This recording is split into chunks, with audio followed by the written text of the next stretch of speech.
네, 안녕하십니까. 보험설계사 이종모입니다. 오늘은, 최근에 저도 이제 되게 많은 문의들을 받았던 건데요. 예전에 이제 1세대, 2세대 이제 실비를 가입하신 분들이 이제 몇 번의 갱신을 거치면서 보험료가 엄청나게 많이 인상이 된 거예요. 그래가지고, 현재 지금 시중에 판매되고 있는 4세대 실손, 4세대 실손은 이제 단가가 좀 되게 많이 저렴하거든요.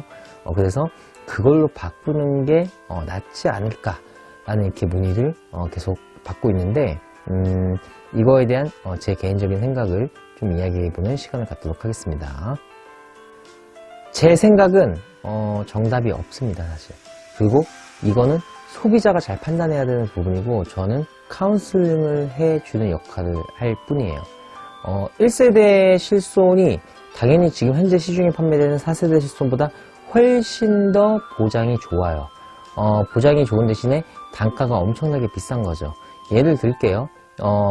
내가 실비보험을 가입하고 있는데 뭐 몇 세대인지 뭐 다 필요 없고 우선 지금 시점부터 내가 죽을 때까지 병원에 거의 한 번도 가지 않고 죽었어요. 그렇게 되면은 당연히 1세대 실손이 그렇게 좋다라고 하지만 써먹을 일이 없기 때문에 4세대 실손이 더 낫겠죠 라고 이야기할 수 있고, 동시에 4세대 실손도 가입할 필요가 없겠죠. 왜냐면은 병원은 한 번도 가지 않고 그냥 사망해서 죽은 거예요, 나중에. 네. 그래서 치료비를 병원에서 치료를 받을 일이 없는 어떤 이런 상황이 된다고 하면은 보험을 가입 안 하는 게 낫습니다. 근데 만약에 내가 실비 청구가 계속 지속적으로 많이 일어나고 그게 큰 건, 작은 건, 여러 사건들이 계속 반복적으로 일어나면서 치료를 받게 되는 상황일 때에는 보험료가 비싸다고 하지만 보장이 정말 좋은 1세대 실손이 더 좋을 수도 있습니다. 하지만 또 4세대 실손도 보장이 안 되는 게 아니기 때문에, 그래서 어느 정도 되기 때문에 여기서 여러분들께서 결정하셔야 됩니다. 좋은 실비를 가져가는 대신에 보험료가 비싼 걸 가져가느냐, 아니면은 꼬진 실비를 꼬진 실비라고 할게요. 그냥 꼬진 실비를 가져가는 대신에 보험료를 적게 낼 것이냐의 차이인 겁니다. 여러분들께서는 어떤 선택을 하실 건지 진지하게 고민해 보시길 바랍니다.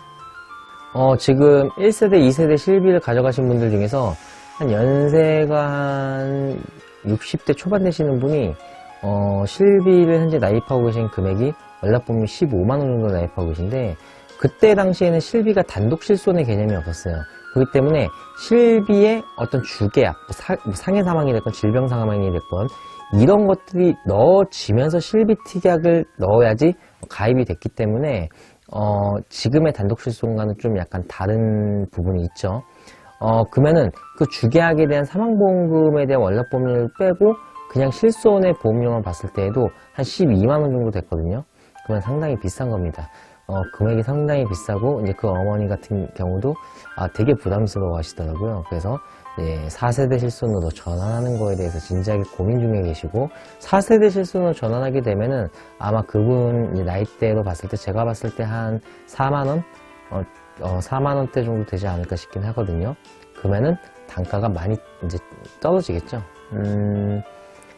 이 장단점이 분명하게 있는 상황 속에서 어떤 선택을 하는지, 그거는 여러분들께서 잘 판단하셔야 될 문제입니다. 왜냐면은 저는 신도 아니고 점쟁이도 아니고 제가 여러분들의 미래를 맞출 수 있는 것도 아니기 때문에 그거에 대한 선택은 전적으로 고객분들 하시길 바라겠습니다. 그러면 좀 디테일하게 1세대 실비보험하고 4세대 실비보험 얼마나 그러면 좋고 나쁨의 차이가 있는지에 대해서 간단하게 좀 설명해 드리는 시간을 갖겠습니다. 1세대 실손보험 같은 경우는 급여 비급여 항목이 100% 다 보장이 됩니다. 그게 장점이고요. 두 번째는 상해 의료비 특약이라고 있는데요. 그게 이제 상해로 인해서 통원을 하게 됐을 때 한도도 1,000만원이고, 상해로 인해서 입원을 하게 됐을 때도 한도가 1,000만원이고, 그 다음에 상해 의료비 특약은 교통사고가 나게 됐을 때 교통사고의 어떤 치료비의 50%까지 보장이 됩니다. 이게 장점입니다. 그리고 질병이나 상해로 통원을 하게 됐을 때 본인 부담금이 있거든요. 본인 부담금은 5,000원입니다. 이게 1세대 실손이 가지고 있는 아주 좋은 장점입니다.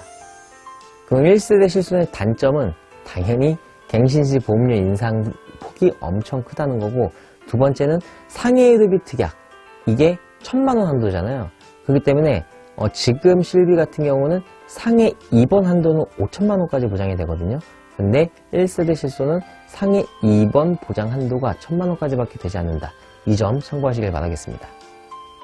그러면은 1세대 실손에 비해서 4세대 실손은 얼마나 안 좋아졌나를 좀 설명을 드리자면은 1세대 실손은 100% 의료비에 대한 보장이 되는 거였죠.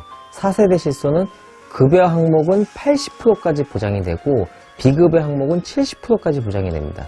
즉 20%하고 30%는 본인 부담금이에요. 그리고 통원 한도가 20만 원입니다. 이 통원 한도는 이 20만 원은 약제비 포함 통원 한도가 20만 원입니다. 그리고 본인 부담금은 1차 병원 만원, 그 다음에 2차, 3차 병원은 2만 원, 이렇게 본인 부담금이 있습니다. 이거는 질병상의 통원에 해당되는 부분입니다. 그리고 1년에 보장이 제한되는 부분들이 있습니다. 어떤 부분이 제한되냐면요, 도수치료 같은 경우는 연한도 350만 원까지만 보장이 되고요. 비급여 항목은 연한도 250만 원까지 보장이 되고, MRI 차량은 연한도 300만 원까지 보장이 제한됩니다. 그렇기 때문에 그 이상 내가 치료를 받게 되면은 실손 혜택을 받을 수 없다라는 점 참고하시면 되겠고, 당연히 지금 판매가 되는 4세대 실손은 1년 갱신이기 때문에 갱신 전까지의 한도 금액입니다. 네, 이 점 참고하시길 바라겠습니다. 결정해서 바꾸고 나면은 다시 예전 거로 되돌아갈 수가 없습니다. 그렇기 때문에 여러분들께서 예전에 실손이 너무 비싸지셔가지고 이걸 바꿔야 되나 말아야 되나 고민하시는 분들이 계시다면은 좀 진지한 고민을 해보시고 결정을 하시길 바라겠습니다. 네, 오늘 영상은 여기서 마무리하는 걸로 하겠습니다. 네, 다음에 더 좋은 콘텐츠로 여러분들 찾아뵙도록 하겠습니다. 감사합니다.